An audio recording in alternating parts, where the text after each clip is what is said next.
Hello, everybody, and welcome to officially the first edition of the Bird in the Hand podcast. Um, just calling that quite simply as a little play on the name. My last name is Finch, and yeah, that's what came to me yesterday. So that's what I'm going with. I'm going to be a lot better at this. I started a YouTube page a while back, and I have some content on there, and I have some Snowpiercer reviews with my friend Rich over in France. But for the most part, I've not done a very good job at keeping up with that. So basically, what I'm going to be doing is I'm going to do one long form each week. We'll call it anywhere from 40 minutes to or half an hour to an hour, let's call it, and I'll go over just a bunch of thoughts, just ramblings. I listen to a bunch of podcasts, and I like to get my opinions out, but I currently work in the restaurant industry and have to keep things a little bit guarded. So this is a way for me to get things out a little bit, to talk about life, to talk about things, to attempt to be funny, and just I can talk about what I'm struggling with, how, because I do struggle a lot, and what I'm going through in life. So yeah, without further ado, I'm going to get to episode 1 of the Bird in the Hand podcast. So yeah, the thing that's occurred to me this week, which I found fairly interesting, is because we haven't had a normal year, and we don't have movie theaters, and we have not been going out and all the rest of it. We don't know what to watch until now in terms of movies. Normally, there's a ramp up from like November to December. You're just sitting there and you're like, oh man, I've got to go check these movies out. They extend dates out until January and December, and hopefully you can catch the movies. And so by the time the end of February comes around, hopefully you will have watched a movie that is going to be nominated for an Academy Award, so that way you can have some sort of opinion. So this year, we didn't have that. So everything that's come out, I haven't heard of. I mean, for the most part, there are definitely some TV shows, because who hasn't? I mean, best performance for an actress in a TV series, Emily in Paris. Everybody's heard of that. Kelly Cuoco and Flight Attendant. Most people have heard of that, as long as you've got HBO Max, which I switched to. Right, Schitt's Creek. We've all heard of that. So that's 3 of the 5 of them. I haven't heard of the other 2. Ozark, The Crown, Better Call Saul, Hunters. We've all heard of all of these. But if I scroll down to the movies, so film, musical or comedy, Borat, we all heard of. Now, if you watch this, I'm sorry, because I have no interest in watching this. Look, Sacha Baron Cohen for me. Look, when I was younger, I guess, I don't know. I wasn't huge into Borat the first time around. Bruno was terrible. I think I liked The Dictator when it came out, but I was busy getting real high all the time, and that sort of that really appealed to me. I guess that stupid brand of comic humor. But what I don't understand, and what I sort of don't understand about the world right now, is how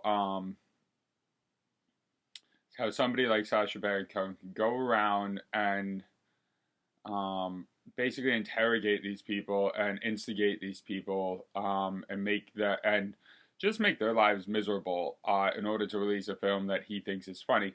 And let's be realistic, he really attacks one side more than the other side, in the grand scheme of things, and he's very he comes off to me as like almost a bigot, and obviously that's what he's sort of trying to portray in a way in order to get laughs. But then he goes out and he talks about no hate in the world and being a good person, and the whole thing just seems fake to me. Like, if you're a well-spoken, educated individual, then I don't think you need to do this. And I have no interest in watching the new Borat. Having said that, it did win Best Motion Picture in a musical or comedy, which I think is always very amusing. I don't watch the Golden Globes. I'm not a huge award season guy. I do watch the Academy Awards, although not so much recently. I will try and watch the movies once they, have come out, so that way I can seem cultured and have conversations with people. Besides that, there was Hamilton, which obviously everybody's heard of. Palm Springs, which it was fine. I don't think it should be put up there. And then The Prom, which I've never heard of.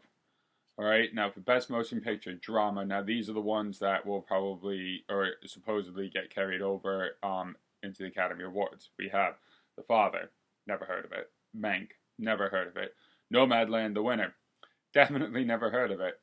Promising Young Woman, I feel like I've heard of that, but probably not. And The Trial of Chicago 7, I think that's a Netflix movie. I don't know. I think I've heard of it. So out of the 5 of those, which I think are probably, they're not guaranteed to end up, being in the Academy Award shortlist for Best Picture, but, I've heard of 2 of them. All right, Best Screenplay, Promising Young Woman, Mank, The Trial of the Chicago 7, The Father, Nomadland. It's all the same. Yeah. So up until now, I wouldn't have known any of those. It would have been one of those things where going into I used to have a manager, and she was really into award season. She would do like a little pool. We would all put $50 in, try and guess the winners of each category. I would go into that, and it would just be like when you don't know anything in high school on a test. I would just have absolutely no idea what's going on, and I would just kind of fill in whatever I felt like filling in. There would be no rhyme nor reason to it. So because that's where we are now, I may be just a little bit more secluded than most people. I'm not really sure.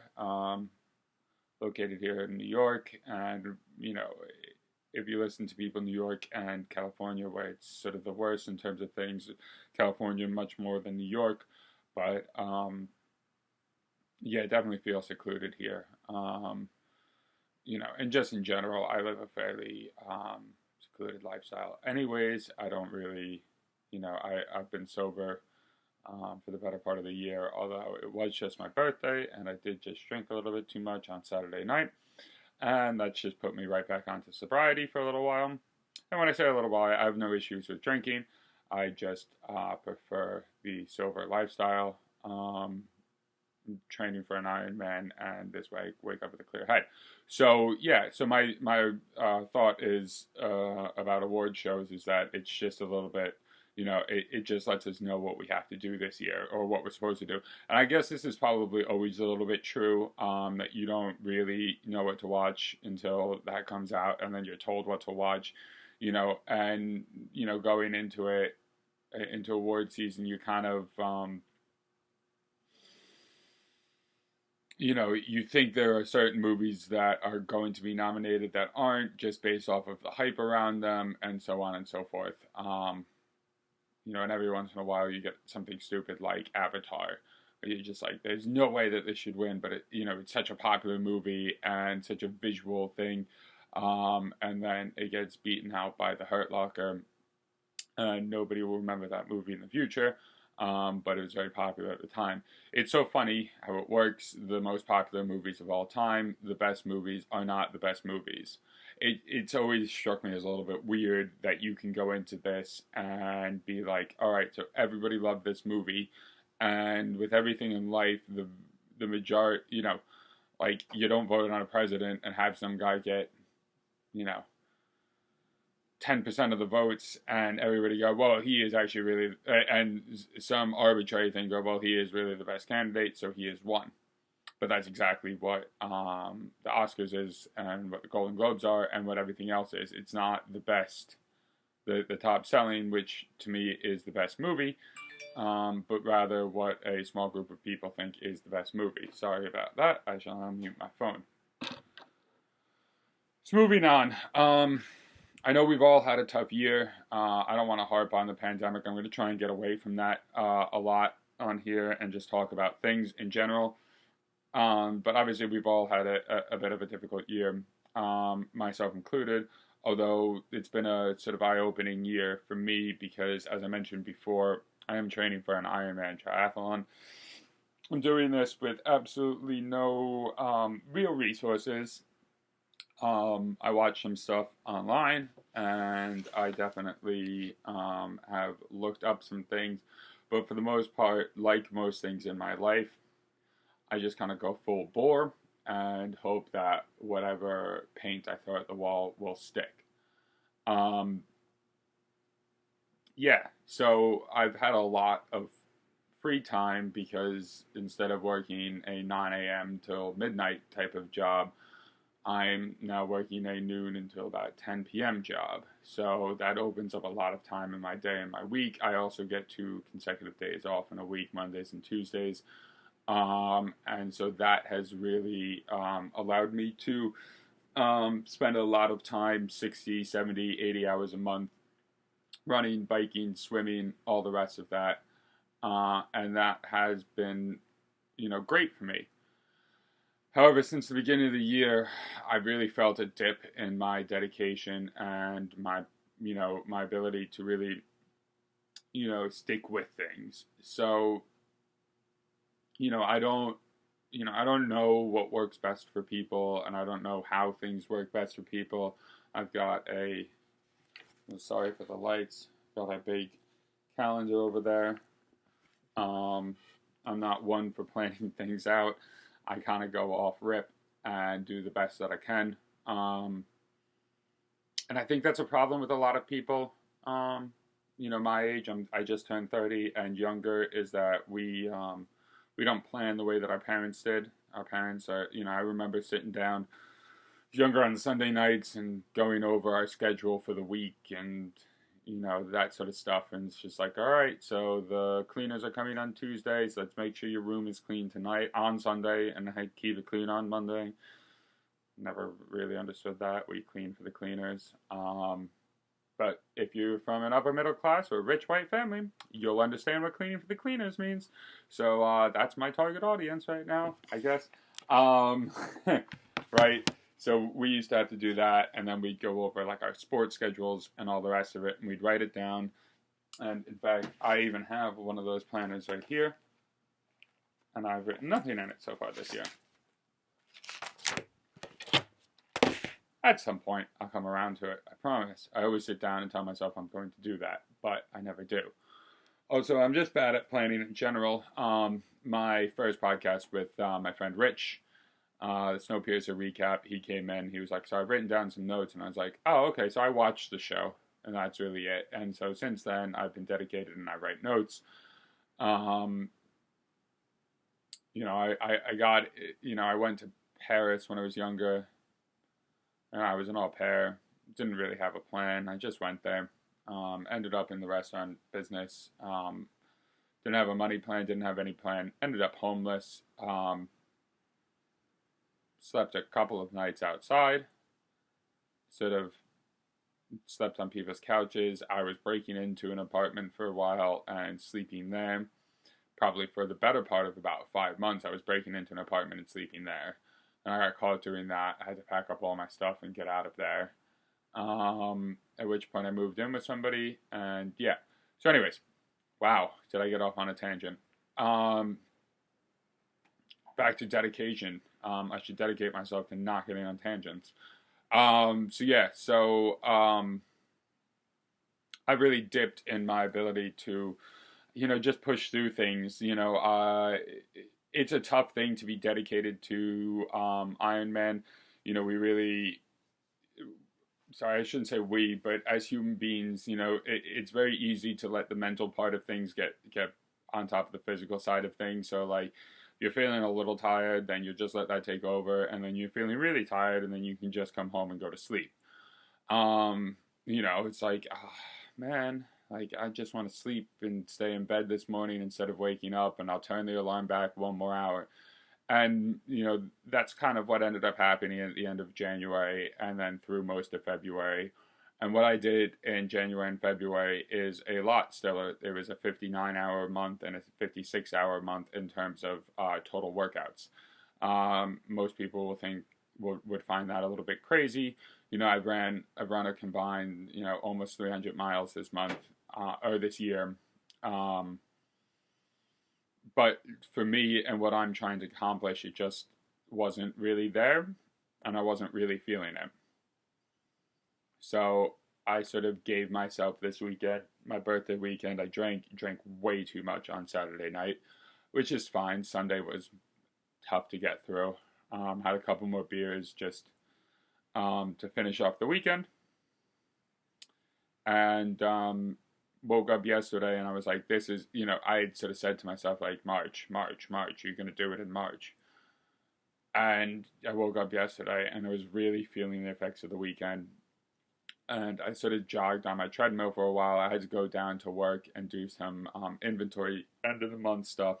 So I did that. And I have a step goal, which I hit yesterday, something like 51st day in a row. I missed it the second day of the year or something, or the 10th day of the year or something like that, and haven't missed it since, and plan on not missing it for a while. It's 15,000 steps for any of you 3 people that will listen to this, and maybe 1 person that will get this far. But it's just tough. I mean, I don't know about anybody else, but to be dedicated to something and to continually wake up and to follow through, it's always been a difficult thing for me. It's why I never cared about school. It's why I dropped out of college, and it's kind of why I am where I am.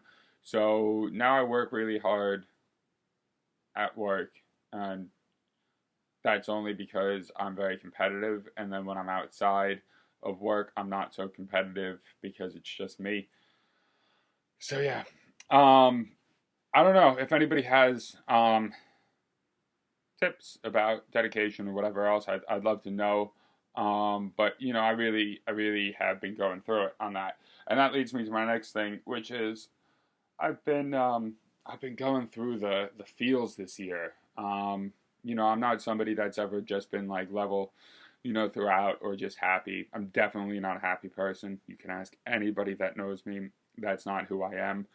But man, this year, or so far in 2021, I've been just going through the feels, and it's funny because I've been a notorious asshole to staff and people that work with me, and a lot, and people that are close to me, and all the rest of it.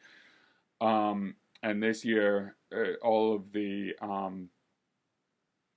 these people have just said, like, wow, like, you've been really great and you've changed, and it's incredible how you're working with people and how you're complimentary of people and you're doing a great job, and if only you'd always been like this, your life would have been a lot easier.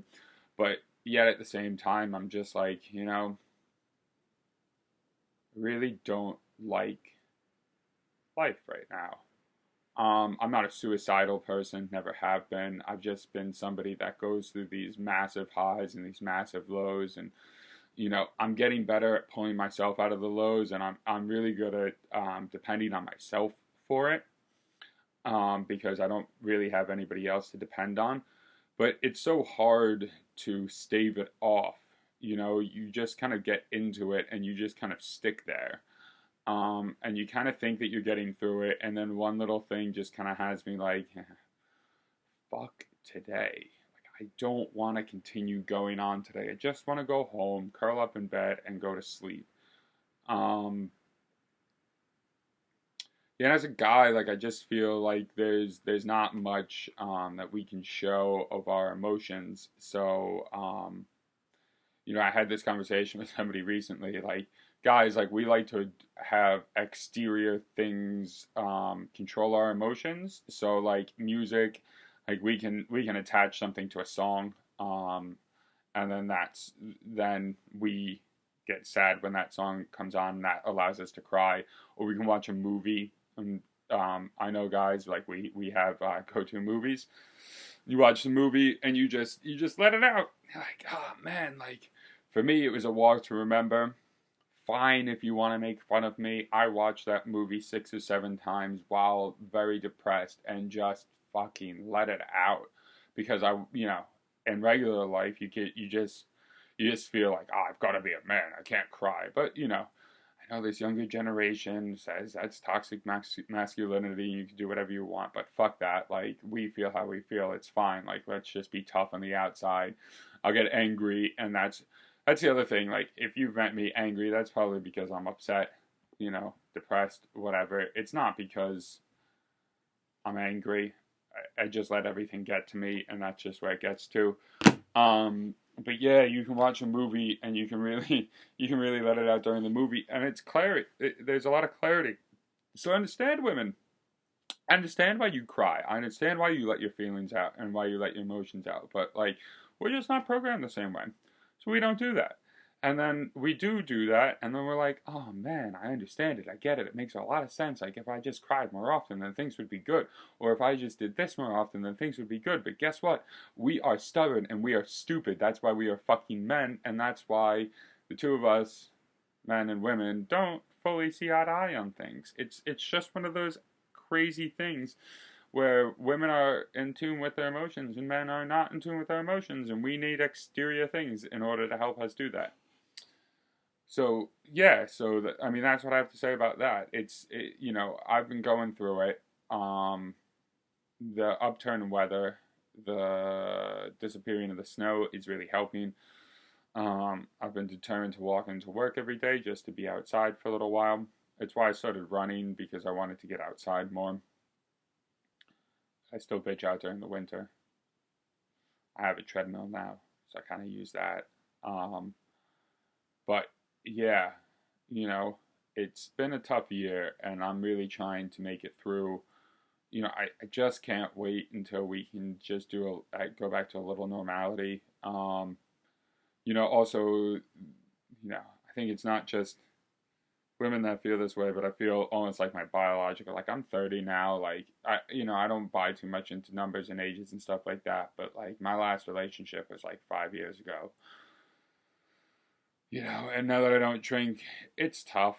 I don't go out much, and I'm over dedicated to work, and I work too hard, and then yada yada. There's so many excuses, but I'd love to get out there. There's a lot of things that I want to do that I haven't been able to do that I'm interested in doing. I would love to start doing open mics at comedy places. If you're listening so far and you've made it to minute 23, you probably don't think I'm funny, and you're probably right now. But all I do is listen to comedy podcasts. I mean, that's not all I do, obviously, but I love comedy podcasts. I love just the freedom to talk about what you want the way that you want to talk about it. And it seems really cathartic to get out there. It's one of the reasons why I'm doing this, a little catharsis, just to, let it all out a little bit. So, yeah, I'd love to get up on stage. I did it once, and I got good feedback from it. I wasn't booed off stage. People thought I was pretty decent. I'd love to really work, some things out and see whether or not, I'm actually funny. And also, that's a great social experience. So that would be important to me as well. But yeah, I'd love to do that. I'd love to, I just can't wait to walk into a gym without a mask on, without a reservation. Without a reservation is bigger than without a mask on. Gym I go to, I have to reserve. I have to reserve swimming there. You can only go for 45 minutes to swim. It's just not what I'm looking for. Like, what I'm looking for is just the ability to do what I want. I built out a home gym now. It's in my other room back there. I have 2 rooms, 3 rooms if you include the kitchen. and I don't have a lot of space. And most of the space that I do, most of the free space I do have is taken up by a gym. And I do that because, some days you just can't be beholden to the gym schedule. And I go to the JCC, which means that it's closed on Saturdays. So I don't even go to a 7-day-a-week gym. It's just tough. I'm ready to move on from this. I'm ready to just get back to a little sense of normality. I like to see more people at work. I love the people that show up and that have supported us through this. But it's starting to feel like Cheers. I see the same 20 people all the time, and it's just like, God, the same jokes, the same this, the same that. It's lovely. Thank you so much for all of your support, all of you. And I love you guys to death, but I'd love you even more if there was other people around, so that way I didn't always have to see you. It's like one of those movies. I think there was one called Russian Doll recently, where she just lives on a time loop, right? Or Groundhog Day is the best example of that, right? Where you just same every day. It's almost what my life feels like. I see the same staff, I see the same customers, I see the same cooks, I see the same everything. It's the same thing, day in, day out, day in, day out. There's nothing to look forward to. There's nothing that's going to change for me. There's no, today's going to be a big day, today's going to be a slow day. Our big days aren't what they were. And when they are, it's still the same. There's nothing really new about it. So I'm looking forward to going back. I'm looking forward to getting out of this cycle. I'm just looking forward to a lot of things. You could never have predicted this coming, but I really wanted 2020 to be a big year for me, and it was in many different facets, but it wasn't in a lot of other facets because I couldn't, I wanted to go out and run races. I wanted to meet people that were in races. I wanted to meet groups. I wanted to meet like-minded individuals, very driven individuals that are a little bit crazy, a little bit psychotic, all the rest of it. But because we were shut down, I wasn't able to do that. So it was a big year because I went from, the end of 2019, I was still drinking. I was still doing whatever else. I've even quit smoking weed now. That's 2021. 2020, I smoked a ton of weed, which I really wish I hadn't. Wish I'd listened to a couple of books before. As now that I listen to them, my savings are going through the roof. Not that they were bad in 2020. It's just that they're a lot better in 2021 already. And I'm starting to see a lot of changes that makes in my life. And, just overall, it makes me a lot more relaxed. Once you hit that stage in life, guys, you'll know what I mean. Such a great place to be.